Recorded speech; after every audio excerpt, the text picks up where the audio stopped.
ఆంధ్రప్రదేశ్ ప్రభుత్వం కేంద్రం నుంచి వీలైనంత ఎక్కువగా పెట్టుబడుల రూపంలో ఆర్థిక సాయాన్ని పొందేందుకు ప్రణాళికల్ని సిద్ధం చేసుకుంది. దీనికి తగ్గట్టుగా ఏపీ సీఎం చంద్రబాబు నాయుడు ఆధ్వర్యంలో పావులు కదుపుతున్నారు.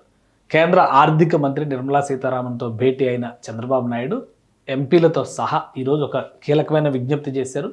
ఆంధ్రప్రదేశ్కి సంబంధించి special assistance to states for capital investments పేరుతో కేంద్ర ప్రభుత్వం తీసుకొచ్చినటువంటి శాస్కీ స్కీమ్ని ఉపయోగించి అదనంగా 5,000 కోట్ల రూపాయలు సాయం చేయాలనేటువంటి విజ్ఞప్తిని కేంద్ర ఆర్థిక మంత్రికి చేశారు. దీనివల్ల కలిగేటువంటి ప్రయోజనం ఏంటి ఒకసారి విశ్లేషిద్దాం. కేంద్ర ఆర్థిక మంత్రిని భేటీ అయినటువంటి సందర్భంలో రాష్ట్రానికి సంబంధించినటువంటి కేంద్ర మంత్రి రామ్మోహన్ నాయుడు, పెమ్మసాని చంద్రశేఖర్, అలానే ఎంపీలు కూడా ఉన్నారు.